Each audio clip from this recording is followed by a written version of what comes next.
சிலுவையில் ஆகஸ்ட் 15, சத்தியத்தை அறியும் போது ஜனவரி 26.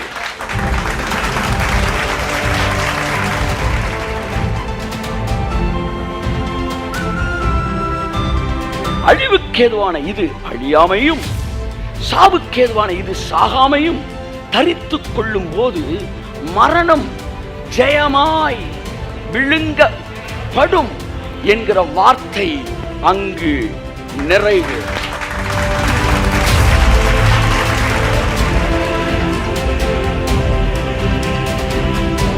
நம்முடைய கர்த்தராகிய இயேசு கிறிஸ்துவினாலே நமக்கு மரணத்தின் மீதும் பாதாளத்தின் மீதும் ஜெயம் கொடுக்கிற தேவனுக்கு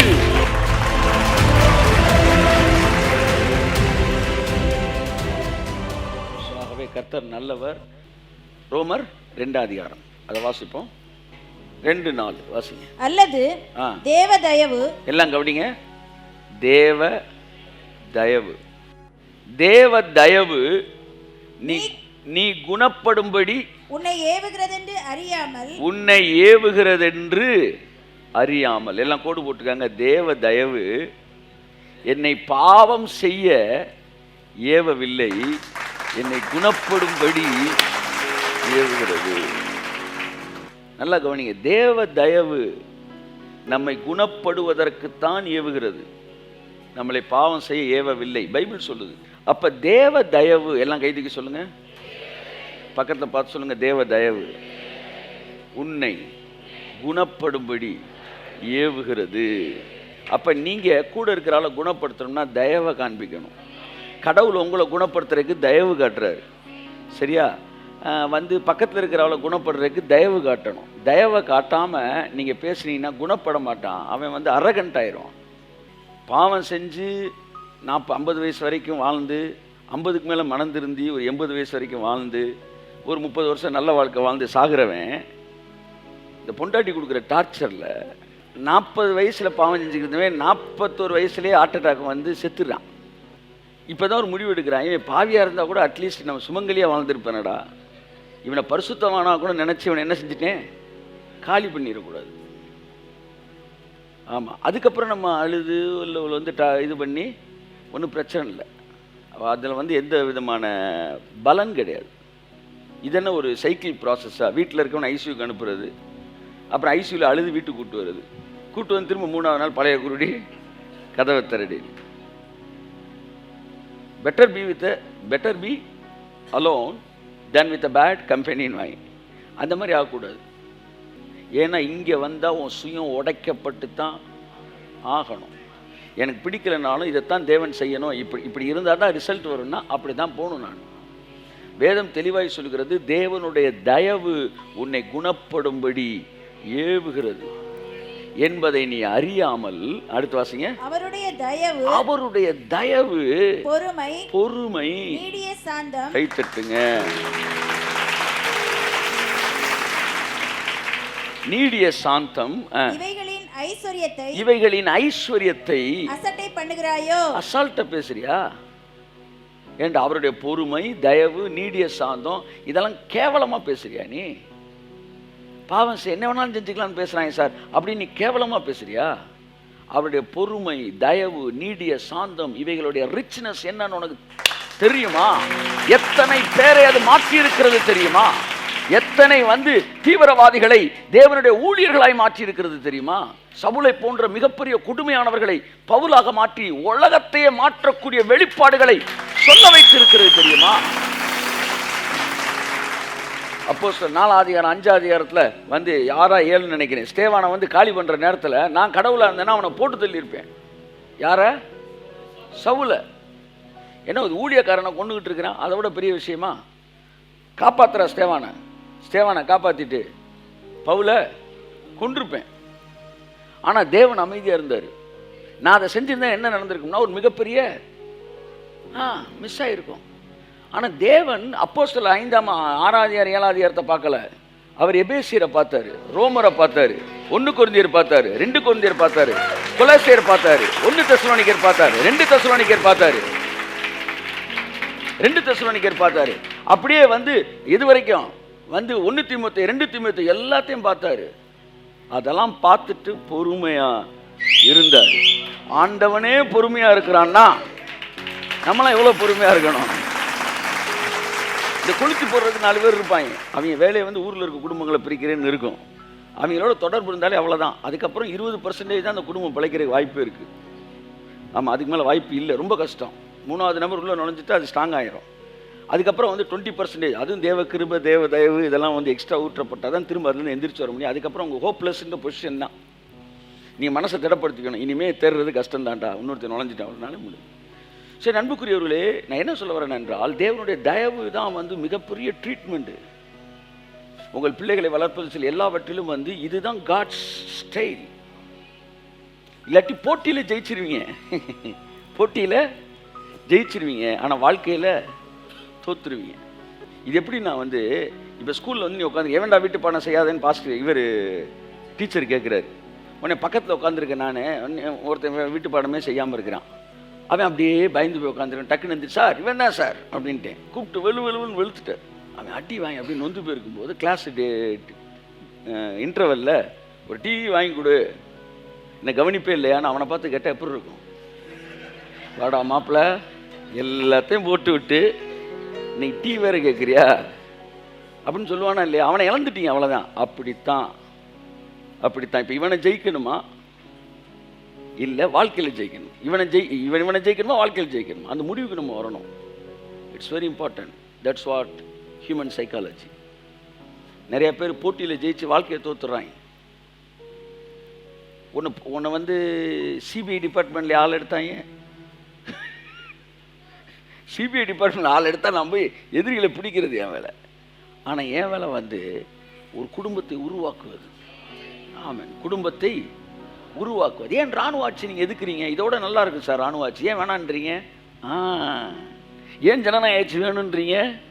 ஊழல் இருந்தாலும் ஏன் ஜனநாயக ஆட்சி வேணுன்றீங்க? ஊழலே இருக்காது, ஏன் இராணுவ ஆட்சி வேணான்றீங்க? அதுதான், அதே சிஸ்டம் தான். உங்களை மூச்சு விட்டுக்கிட்டு இருக்கும்போதே உங்களை சரி பண்ணணும். அதுதான் தேவனுடைய ஸ்டைல். அவருக்கு எதுக்கு சார் 6000 வருஷம்? ஏன்னா உங்களுடைய லிபர்ட்டியை தொடாமலே உங்களை சரி செய்கிற தேவன். கடவுளை புரிந்து கொள்ளுங்கள். ஆமாம், இந்த வியாக்கியானம் பேசுகிறவன்லாம் உங்கள் கேஸ்லாம் வியாக்கியானம் பேசுவாங்க. அவங்க கேஸுக்கு வரும்போது எப்படி பேசிடுவாங்க? லிபர்ட்டி பேசுவாங்க. கர்த்தர் வந்து பாருங்க அப்படின்வாங்க. டே ஆனால் கிருபைனா என் கேஸுக்கு லிபர்ட்டி, எல்லார் கேஸுக்கு லிபர்ட்டி. இப்போ என்னென்னா அல்டிமேட் ரிசல்ட்டுக்கு நான் ஜவாப்தாரி. பிதாட்ட பேசினாராம் இயேசு, பவுலை வந்து பவுலுக்கு நான் பொறுப்பு. இந்த ஸ்தேவானால் எத்தனை பேர் ரட்சிக்கப்படுவாங்க மொத்தத்துக்கு பாருங்கள். லிஸ்ட்டை பார்த்தா மொத்தமே ஒரு 650 பேர் தான் இருக்கிறாங்க. அடப்பாவி, நம்மால் ரட்சிக்கப்பட்டானா உலகமே மாறியும் சார், கொஞ்சம் பொறுமையாக இருங்க சார் இருக்காரு. நானும் அந்த பவுலை காலி பண்ணிட்டு ஸ்தேவானை காப்பாற்றிருப்பேன். அவன் ஏதோ அங்கனுக்குள்ளே 10-15 இடத்துல பஜ்ஜியை தின்னுட்டு ஒரு 100 பேர் 200 பேர் ரட்சிக்கப்பட வச்சுருப்பேன். ஒரு புக்கும் எழுதியிருக்க மாட்டான். ஆனால் தேவன் வந்து கிளப்பலை போட்டார். வந்து அவருடைய என்ன சொல்ல வந்து ஞானம் இந்த ஸ்தேவானுடைய ஊழியத்தையும் சேர்த்து இந்த பவுலை செய்ய வச்சார். கடைசி வரை ஸ்தேவானை கொன்றதை குறித்த ஒரு உணர்வுபூர்வமான ஒரு சிந்தை இந்த சவுலுக்குள் இருந்துக்கிட்டே இருந்துச்சு. நான் கொண்டிருக்கேன் அப்படின்னு. அவனை மனுஷனாக, அவன் திமிரா தெரியல, அவன் தான் செய்த தவறை உணர்ந்தவனாய்த்தான் இருந்தான். கடவுள் அழகாக அவனை உருவாக்குனார். அவர் நாமத்துக்கு அவன் அடி வாங்கினான். அவன் 10 அடி சீசரில் அடிச்சிருப்பானா, 100 அடி இயேசுக்கு அவன் வாங்கினான். தேவனுடைய தயவு உன்னை குணப்படும்படி ஏவுகிறது என்று அறியாமல் அவருடைய இரக்கம், தயவு, நீடிய பொறுமை இவைகளை நீ அசட்டையா எண்ணுகிறாயா? ஆகவே கிருபையின் உபதேசத்தை அசட்டையா எண்ணாதீர்கள், அது மனிதர்களை உருவாக்குகிறது. நியாயப்பிரமாண உபதேசங்கள் நீதிமான்களை என்ன செய்கிறது? தண்டிக்கிறது. மனம் திருந்தியவர்களை தண்டிக்கிறது. பாவம் செய்யாத பச்சிளம் குழந்தைகளையும் குடும்பத்தையும் மற்றவர்களையும் தண்டிக்கிறது. அதற்கு பின்னணியில் வேலை செய்கிறவர்கள் மகா கொடூரவாதிகள். அவை எதை விதைக்கிறார்களோ அதை அவர்கள் அறுப்பார்கள். மற்ற குடும்பத்தை பிரிக்கணும்னு நினைக்கிறவன் அவன் குடும்பம் பிரிக்கணும்னு நினைச்சு வேலை பார்க்குறவன் மற்ற இடத்துல போட்டுடுறேன். அவன் அவன் அவன் என்ன வந்து மற்றவர்கள் பிள்ளைகளை பிரிக்கிறான், அவங்க பிள்ளைகளை அவனை விட்டு பிரியும். இதெல்லாம் நடக்கும். ஏனென்றால் மனுஷன் எதை விதைக்கிறானோ தம்பி அதையே மனுஷன் என்ன செய்வான்? ஆமாம். ஆகவே இந்த அன்புக்குரியவர்களே, நீங்கள் தேவனுடைய தயவிலே இருங்கள். எல்லாம் சொல்லுங்க, எதில் இருங்க? எல்லாம் சொல்லுங்கள், அப்படியே கையை காட்டுங்க. தயவுலே இருங்க, தம்முலே இருங்க, ஆசீர்வாதத்திலே இருங்க. அப்போ உங்களுக்குள்ள ஒரு பெரிய தைரியம் இருக்கும், உங்களுக்குள்ள ஒரு பெரிய என்ன இருக்கும்? விசுவாசம் இருக்கும், உங்களுக்குள்ள ஒரு இளைப்பாறுதல் இருக்கும். ஆமென் சொல்லுவோம். கரங்களை தட்டி கர்த்தருக்கு நன்றி சொல்லுவோம். ஆமென். அப்போ மனுஷனுக்குரியவைகளை அறிய வேண்டும் என்றால் மனுஷனுடைய ஆவி வேண்டும். அப்படியே தேவனுடைய ஆவி இல்லாவிட்டால் நீங்கள் தேவனுக்குரியவைகளை அறிய முடியாது. காட்டு மிராண்டிகள் சிவிலைசேஷனை பற்றி என்ன செய்யாது அப்படின்னா என்னன்னு தெரியாது. அப்போ தேவனுடைய சத்தியம் நம்மை சிவிலைஸ்டு பர்சனாக, அதாவது நாகரிகம் உள்ளவனாய் மாற்றுகிறது. ஆமென் சொல்லுவோம். இந்த உலகம் எப்படி நாகரிகத்துக்குள் கடந்து வருகிறதோ அப்படியே ஆவி மண்டலமும் நாகரிகத்துக்குள் கடந்து வருகிறது. கண்ணுக்கு கண், பல்லுக்கு பல் என்பதும் ஆவிக்குரிய வார்த்தை தான். எங்க இருக்கு? நீங்க வச்சிருக்கிற பைபிள்ல தான் இருக்கு. கண்ணுக்கு கண்ணு, பல்லுக்கு பல்லுன்னு. ஆனா ஒரு கண்ணத்தில் இறந்தால் மறு கண்ணத்தை காட்டுன்றதும் உங்க பைபிள்ல இருக்கு. அப்ப என்னன்னா, இங்க இருக்கிற மனுஷனை இங்க கொண்டு வந்தாரு பாரு. அதான் சிவிலைசேஷன், ஸ்பிரிச்சுவல் சிவிலைசேஷன். கண்ணுக்கு கண், பல்லுக்கு பல் என்பது அந்த காலத்து சிவிலைசேஷன். நாகரிகமாகிற மனுஷன். ஏன்னா அதுக்கு முன்னாடி ஒரு கண்ணு எடுத்தா அந்த ஊர்ல போய் 100 கண்ணு எடுத்துருவாங்க. ஒரு பொண்ணை கெடுத்தாங்க, தீனால்னு ஒருத்திய. என் அண்ணன் தம்பி அத்தனை பேர் போய் அந்த ஊர்ல போய் 100 பொண்ணை கெடுத்துட்டாங்க. காட்டு மிராண்டிகளா இருந்தாங்க. அப்புறம் தான் கர்த்தர் சொல்றார், தம்பி இனி ஒரு கண்ணுன்னா ஒரு கண்ணு தான். கண்ணுக்கு கண். என்ன சார், ரொம்ப ரொம்ப கஷ்டமானதாக இருக்குது எங்களுக்கு கீழ்ப்படியதுக்கு. ஒரு கண்ணுக்கு ஒரு கண்ணு தானா? இதை பார்த்து சொல்லுங்க, ஒரு 50 கண்ணாச்சு எடுத்துக்கிறோன்றாங்க. அப்படி காட்டு மிராண்டியாக இருந்தவனை கண்ணுக்கு கண்ணு தான், ஒரு கண்ணு கொண்டு நீ போய் ஒரு கண்ணை எடுறா, எதுக்கு 100 கண்ணு எடுக்கிற? ஆமாம் உண்மைதான் நீங்கள் சொல்கிறது அப்படின்னு சிவிலைஸ் ஆகிறான். அடுத்து அவனை அங்கே கொண்டு வராரு, ஒரு கண்ணத்தில் அரைஞ்சா இன்னொரு கண்ணத்தை காட்டுறான். ஆமாம், அந்த இடத்துக்கு கர்த்தர் என்ன செய்கிறாரு? அவனை கொண்டு வர்றாரு. ஸோ ஆவிக்குரிய வாழ்க்கை சிவிலைஸ் அப்படியே நாகரிகம் அடைந்து கொண்டே வர வேண்டும். நீங்கள் ஒரு ஆளை மன்னிக்கலைன்னா சாகிற வரைக்கும் என்னை மன்னிச்சுக்காங்க ஆண்டவரேன்னு கர்த்தர்கிட்ட கேட்குறதுக்கு உனக்கு தகுதியே இல்லை. இதை எழுதி வச்சுக்கோங்க ஆழமாக, பக்கத்தில் சப்புன்னு தொடையில் தட்டி சொல்லிடுங்க.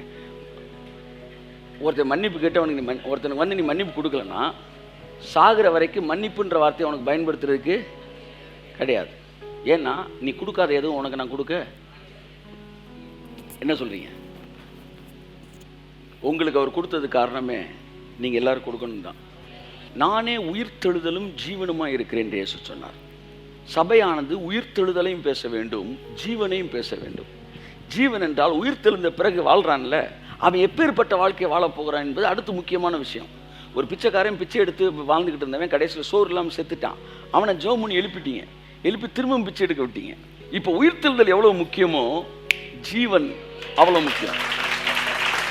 உயிர்த்தெழுதலின் செய்தி எவ்வளவு முக்கியமோ, இந்த உலகத்தில் வாழும்போது எப்படி வெற்றியுள்ள வாழ்க்கை வாழ்வது, சமாதானமுள்ள வாழ்க்கை வாழ்வது, சந்தோஷமான வாழ்க்கை வாழ்வது என்பது உயிர்த்தெழுதலின் செய்திக்கு சமமான அந்தஸ்து உடையது. ஜீவனை பற்றிய செய்தி, மன்னிப்பை பற்றிய செய்தி, உறவை பற்றிய செய்தி, ஐஸ்வர்யத்தை பற்றிய செய்தி, ஆரோக்கியத்தை பற்றிய செய்தி, அது உயிர்த்தெழுதலின் செய்திக்கு சற்றும் குறையாதது. அதனால் இயேசு சொன்னார், நான் உயிர்த்தெழுதல் மாத்திரமல்ல, நானே உயிர்த்தெழுதலும் ஜீவனுமாயிருக்கிறேன். நானோ உங்களுக்கு ஜீவன் உண்டாயிருக்கவும் அந்த ஜீவன் பரிபூரணப்படவும் வந்தேன் என்று சொன்னார். ஆமென், ஆமென், ஆமென், ஆமென். கண்ணீரை துடைக்கிற எந்த செய்தியும் என் அன்புக்குரியவர்களே அது தேவனுடைய திட்டமாய் இருக்கிறது. ஸோ ஜீவனை குறித்து சபை பேசி கொண்டிருக்கிறது. இந்த கடைசி நாட்களில் உயிர்த்தெழுதலை குறித்தும் சபை பேசி கொண்டிருக்கிறது.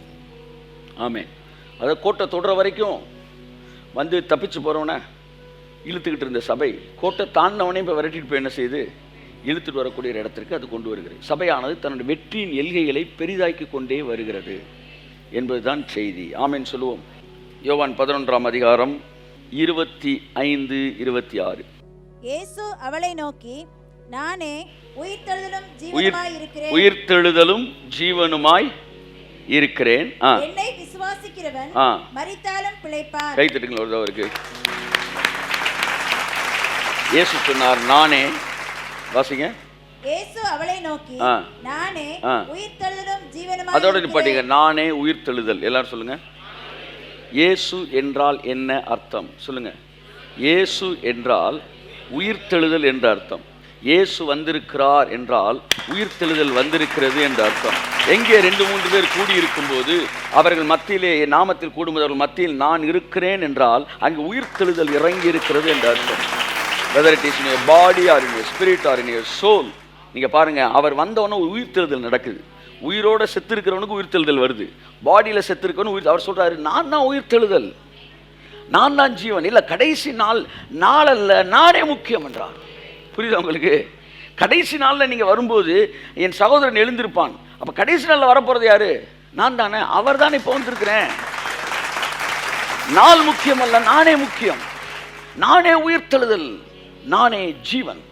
என்னை விசுவாசிக்கிறவன் மரித்தாலும் பிழைப்பான். உயிரோடு இருந்து என்னை விசுவாசிக்கிறவன் மறியாமலும் என்று இயேசுவே சொன்னார். ஹல்லேலூயா. எப்பவுமே 2 ஸ்டாண்டர்ட் பைபிள் இருக்கு பார்த்தீங்களா? நான் சொன்னேன்ல, செகண்ட் ஸ்டாண்டர்ட் ஒன்று இருக்கும், ஃபர்ஸ்ட் ஸ்டாண்டர்ட் ஒன்று இருக்கும். ரெண்டுக்குமே அந்த ஸ்டாண்டர்ட், இந்த ஸ்டாண்டர்டில் மிஸ் ஆனால் அடுத்த ஒரு வலை கட்டியிருப்பார், அதுலேருந்து உங்களை தூக்கிடுவார். இதுதான் தேவனுடைய வார்த்தை. அதாவது நீ மிஸ் பண்ணிட்டு அவ்வளோதான்ற மாதிரி கிடையாது. மிஸ் பண்ணிட்டீங்கன்னா அடுத்து ஒரு வலை இருக்கும், அந்த வலை கிழிஞ்சு அதுக்கு கீழே ஒரு வலை இருக்கும், அங்கேருந்து உங்களை மேலே தூக்கிட்டு வந்துடுவார்.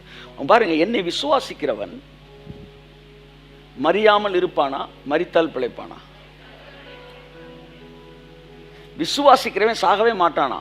ஆனால் முந்தின வசனம் சொல்றாரு, விசுவாசி செத்தவன் அப்படின்றாரு. அது விசுவாசத்தான் சாக மாட்டான். நீங்க இப்படிலாம் கேள்வி எனக்கு வரல சார் அப்படின்னா அவர் சொன்னதை நீங்கள் சீரியஸாகவே எடுத்துக்கலன்னு அர்த்தம்.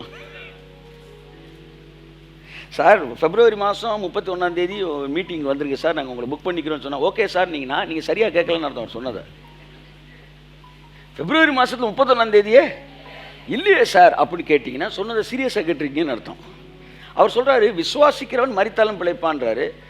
அதுக்கடுத்து சொல்கிறார், விசுவாசிக்கிறவன் சாகவே மாட்டான்றார். சாகவே மாட்டானா அப்புறம் எப்படி செத்தான்? அப்போ உயிரோடு இருந்து என்னை விசுவாசிக்கிறவன் அவன் மறியாமலும் இருப்பான். ஒருவேளை செத்து போனவன் விசுவாசித்தவனாக இருந்தாலும், விசுவாசித்தவனாக இருந்து அவன் செத்தே போயிருந்தாலும் அந்த விசுவாசம் அவனை சாக குழியில் இருக்க விடாது, அவனை மறுபடியும் உயிரோடு எழுப்பும். ஃபெய்த் அடிக்காம விடவே விடாது. அது கேன்சரை விட மோசமானது. சம்டைம்ஸ் கேன்சர் செல்கள் நேரடியாய் தாக்கும். சில நேரம் ட்ரீட்மெண்ட் கொடுத்தோன்னா அப்படியே ஆஃப் ஆகி அமைதியாக இருக்க மாதிரி இருக்கும், திரும்ப எடுத்து சட்டுன்னு அடிக்கும். அதுதான் அந்த கேன்சருடைய கொடுமை. கர்த்தர் சொன்னார், அதை விட கொடூரமானது விசுவாசம். சில நேரம் இம்மீடியட்டாக ரிசல்ட் அடிக்கும், சில நேரம் ஜோமனிட்டு ஒன்றுமே நடக்காத மாதிரி இருக்கும். அது கொடுமையானது, கொடூரமானது. திடீர்னு எடுத்து அடிச்சு டெட் பாடி எந்திரிச்சு வீட்டுக்கு வந்து நிற்கும். கையை தட்டு, நல்லா தட்டு, நல்லா தட்டு.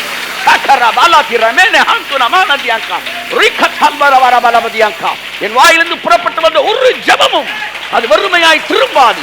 அவருடைய வாயிலிருந்து புறப்பட்டு வருகிற ஒரு வார்த்தையும் அது வெறுமையாய் திரும்பாது, அமைதியாய் இருப்பது போல இருக்கும். திடீரென்று சிங்கம் போல புறப்பட்டு கிழித்து வெளியே வரும். உயிரோடு இருந்து விசுவாசிக்கிறவன் மறியாமல் இருப்பான். Instant result. செத்தவன் மரித்தாலும் பிழைப்பான். அமைதியா இறங்கி அடிக்கிறது. புலி 2 ஸ்டெப்பு பின்னாடி போச்சுன்னா என்ன அர்த்தம்? பயந்துருச்சுரா நீங்க நினைச்சிடக்கூடாது. முன்னாடி கால் வைக்கிற சிங்கத்தை விட பின்னாடி கால் வைக்கிற சிங்கம் தான் டேஞ்சரானது. ஏன்னா இப்போ பாயிறதுக்கு ரெடி ஆகுது, ஜெர்க்காகுதுன்னு அர்த்தம்.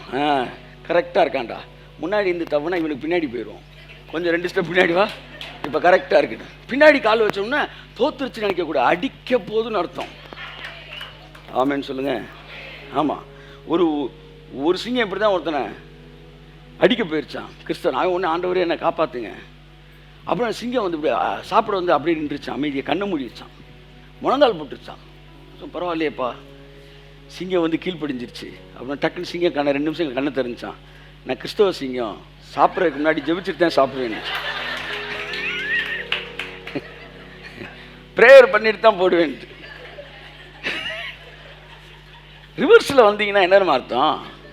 ஃபெய்த் ரிவர்ஸ் ஆகுச்சுனாலே தூக்க போதுன்னு அர்த்தம்.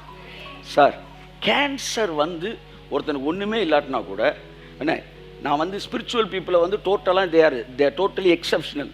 இங்கே கேன்சர்னு ஒரு சில வேலை பார்க்க முடியாது, அது அமைதியாக இருந்தாலும் வேலை பார்க்க முடியாது, அகௌரவமாக இருந்தாலும் வேலை பார்க்க முடியாது. ஏன்னா ஜீவன் உலாவுகிற இடம், இங்கே கேன்சர் வேலை பார்க்க முடியாது. ஏனென்றால் ஜீவன் என்பது கீமோதெரப்பியை விட வல்லமையானது. அந்த அந்த அந்த கேன்சர் செல்களை சுட்டரிக்கக்கூடிய கீமோ தெரப்பியை விட ஜீவனுடைய தெரப்பி வந்து ரொம்ப வல்லமையானது. அது சுட்டரிச்சிடும், அந்த இடத்த இருந்த இடமே தெரியாமல் ஆக்கிரும். இந்த போன வாரம் ஒருத்தவங்க வந்து பார்த்துட்டு அடுத்த கேன்சர் வந்து அதுக்கப்புறம் பார்க்கும்போது அதற்கான அடையாளமே இல்லைன்ட்டாங்க. அவங்க சாட்சி சொல்லுவாங்க. இப்போ என்னன்னா நான் சொல்ல வரேன்னா, வெளியில் நான் சொல்கிறது உலகத்தான எடுத்துக்காங்க. ஒரு கேன்சர் செல் வந்து அவன் சரியானவன் மாதிரி இருந்தாலும் உங்கள் மைண்ட் ஏற்றுக்கணுமா? என்றைக்குனாலும் வந்து என்ன செய்யுது, அது திருப்பி அடிக்கும் அப்படின்னு ஒரு பயம் இருந்துக்கிட்டே. அப்படி தாங்க நீங்கள் ஜெபிச்சிட்டிங்கன்னா எப்போனாலும் அந்த விசுவாசம் திருப்பி அடிக்கும்னு வெயிட் பண்ணிக்கிட்டே இருக்கணும். ஆமாம், காய்ச்சலாகி சுகமான பிறகு தொட்டு பார்த்துக்கிட்டே இருக்கீங்க. எவ்வளவு நம்பிக்கை உனக்கு பிசாசு மேலே வந்துருதான்னா அப்போ ஜெபிச்ச பிறகு மட்டும் ஏன் திரும்பிய பார்க்காம வர? திரும்ப தொட்டு பாரு. இப்போ கூட நடந்தே, நான் இன்னைக்கு கூட நடந்துக்கலாம்யா, நாளைக்கு கூட கல்லறையில் வச்ச பரவாயில்லையா, கல்லறையை தந்து கூட வந்துருவாரியா, வெயிட் பண்ணுவோம்யா, கொஞ்சம் பார்ப்போம்யா, தொட்டு பார்த்துக்கிட்டே இரு. நீ ஜெபிக்கிற எந்த ஜெபத்துக்கு பதில் வராமல் போகவே போகாது. மரித்தோரை உயிரோடு எழுப்புகிற ஜெபமும் கூட அது ஒரு நாளும், ஆமாம், மரணம் என்கிற வார்த்தை வரும்போதே டைம்ன்ற ஒரு வார்த்தை அடியாகுது. ஒரு அம்மா செத்துட்டாங்க சார். போன வாரம் மட்டும் 2 டெட் பாடிக்கு ஜெபம் பண்ணிட்டு வந்தேன். ஒருத்தங்க 4 நாளைக்கு முன்னாடி செத்தவங்க, இன்னொருத்தவங்க 4 வருஷத்துக்கு முன்னாடி செத்தவங்க. சரியா? நீங்கள் வந்து என்ன இப்படி எடுத்துக்கிட்டாலும் சரி, நான் என்ன சொல்ல வரேன்னா, நான் போய் இந்த 4 வருஷத்துக்கு முன்னாடி ஜெபிக்கிற செத்தவங்களுக்கு போய் ஜெபிக்க நிற்கும்போது ஒரு வார்த்தை வருது, என் தோல் முதலானவைகள் அழுகி போன பின்பும் என் மீட்பரை நான் பார்ப்பேன். செத்த பிறகு இல்லை, அந்நிய கண்கள் சொந்த கண்கள் பான இந்த மாம்சத்தில் இருந்து என் தோலே அழுகினாலும் மறுபடியும் அது நான் பார்ப்பேன்டா அப்படின்ட்டான். அப்புறம் என்ன தோலை கேட்குற, அப்புறம் என்ன வந்து கண்ணை கேட்குறது, அழுகினாலுமே நான் திரும்ப பார்ப்பேன், எல்லாம் வந்து ரீஃபார்ம் ஆகும் அப்படின்னு சொல்கிறான்னா. இப்போ என்னென்னா, நல்லா கவனிங்க, எனக்கு ஒரு கொஸ்டின். ஒருத்தர் இறந்து 4 நாள் வச்சுருக்கிறாங்க, 4 நாள் வச்சுருக்கிறாங்க புதைக்காமலே. இதுக்கு ஜெபிக்க உங்களை கூப்பிட்டா வருவீங்களா மாட்டீங்களா? வருவீங்க. கல்லறையில் இருக்கிறதெல்லாம் ஏற்றுக்க மாட்டேன் அப்படின்னா 2வது நாள் புதைச்சிட்டாங்கன்னு வச்சுக்கோமே, 3வது நாள் என்ன செய்ய மாட்டீங்க? வரமாட்டீங்க. இப்போ உங்களுக்கு பிரச்சனை 4ஆ கல்லறையா? வெளியில் இருந்தால் 4 நாள் கழிச்சு கூட வரேன்றீங்க, கல்லறையில் வச்சுட்டா 4 நாள் வரலன்றீங்க. அப்போ கல்லறை தான் உங்களுக்கு பிரச்சனையா? இல்லை என்ன சொல்ல வரீங்க? இல்லை டேட்டு உங்களுக்கு டே பிரச்சனையா? 4 நாள்னா வரலாம், 4 நாளைக்கு மேலே, 3 நாள் வரலாம்ப்பா, 3 நாளைக்கு மேலே வரமாட்டேன் அப்படி சொல்லுங்கள். 4வது நாள் நான் வெளியிலே வச்சுருக்கேன் பாடியை. புரியுது நான் சொல்கிறது? நீங்கள் எதை கணக்கு பண்ணி கல்லறையில் இருக்க எழுப்ப மாட்டேன்றீங்க? டேட்டா இல்லை சுற்றி இருக்கிற காங்கிரீட்டா? உயிர்த்தெழுதலுக்கு முன்பாக கல்லறை நீங்கள் திறக்க வேண்டியது இருந்துச்சு. உயிர்த்தெழுந்த பிறகு நடந்த எல்லா அற்புதங்களும் கல்லறையிலே திறந்துச்சு. புரிஞ்சா? இயேசு உயிர்த்தெழுறதுக்கு முன்னாடி லாசரை உயிரோடு எழுப்பினார்ல, அப்போ கல்லறை இவங்க தான் திறந்தாங்க. ஆனால் இயேசு உயிரோடு எழுந்துக்கும் போது கல்லறை. அதனால் உயிர்த்தெழுதலுக்கு அப்புறம் நீங்கள் ஜெபிக்கிற எந்த ஜெபத்துக்கும் கல்லறையை நீங்கள் திறக்கவே வேண்டாம். ஏன்னா இயேசு உயிரோடு எந்திரிச்சப்ப அவரோடு கூட கல்லறைகள் திறந்தது. கல்லறை மட்டும் திறக்கலையாம், கல்லறைகள் திறந்தது. அநேக பரிசுத்தவான்கள் எழும்பி இருந்தார்கள். கர்த்தர் சொன்னார், அன்னைக்கு ஆரம்பிச்சிச்சு உயிர்த்தெழுதல், அன்னையிலிருந்து ஆரம்பிச்சிச்சு உயிர்த்தெழுதல். உயிர்த்தெழுதல் உங்கள் இருதயங்களிலே நிரப்புவதாக இயேசுவின் நாமத்தினால. உயிர்த்தெழுதல் குறித்த அறிவு நமக்குள்ள வரட்டும். ஆவியான ரொம்ப தெளிவாக ஏசாயா காலத்திலே சொல்லியிருக்கிறாரு. முதலாவது இந்த செய்தி உங்கள் அரண்களை நொறுக்கும் அப்படிதான் சொல்றான். எதுக்கு இந்த செய்தியை பேசுகிறோம்? அரண்களை நொறுக்குவதற்கு. புரியுதா உங்களுக்கு? அதுதான் வந்து அந்த விடுதலையுடைய பியூட்டி. அப்போ குடியரசு தினம்னா என்ன, விடுதலை வந்து சுதந்திர தினம்னா என்ன? சுதந்திர தினத்தன்னைக்கு நாம் விடுதலை பெற்றோம். ஆனால் நம்ம ஒரு கவர்மெண்ட்டாக மாறல. இப்போ இயேசு சிலுவையில் முடிச்சதுன்னா என்ன, இந்த ஞாயிற்றுக்கிழமை என்ன நடக்குது, ரெண்டையும் நான் கனெக்ட் பண்ணுறேன். சிலுவையில் ஆகஸ்ட் 15 சத்தியத்தை அறியும் போது ஜனவரி 26 கையெழுத்து. ஆமென். எல்லாம் சொல்லுங்க. சிலுவையில் ஆகஸ்ட் 15 விடுதலை கிடைச்சிருச்சு, கவர்மெண்ட் ஃபார்ம் ஆகலை. சத்தியத்தை அறியும் போது கவர்மெண்ட் ஃபார்ம் ஆகுது. ஆமென். குடியாட்சி இனி இது ஒரு பிரைவேட் ப்ராப்பர்ட்டி இல்லை, இது இனிமே பப்ளிக் ப்ராப்பர்ட்டி. இனிமே இந்த நாடு யாரும் ஆளுகை செய்ய முடியாது என்று ஒரு ஃபார்முக்குள்ள வருதான். 2000 வருஷத்துக்கு முன்னாடி இயேசு சிலுவையில் மரித்த போது அது ஆகஸ்ட் 15 நாள் விடுதலை பெற்ற நாள். ஆனால் ஜனங்கள் அந்த விடுதலை உணராதவர்களாக இருக்கிறார்கள். அதற்கு பிறகு ஜனவரி 26 என்பது கவர்மெண்ட் ஃபார்ம் ஆகுது. அப்படிதான் சத்தியத்தை நீங்கள் அறியும் போது சட்டங்கள் இயற்றப்படுகிறது. ஐபிசி 1950 எப்பொழுது இயற்றப்படுகிறது, எப்பொழுது வந்து சட்டங்கள் வந்து தீர்மானிக்கப்படுகிறது? விடுதலைக்கு அப்புறம் தான் சட்டங்கள். அப்படித்தான் வேத வசனங்களை அறியும் போது என் அன்புக்குரியவர்களே, நீங்க என்ன செய்றீங்க? மரணத்துக்கு எதிரான சட்டங்களை ஏற்றுகிறீர்கள். ஆமென் சொல்லுவோம்.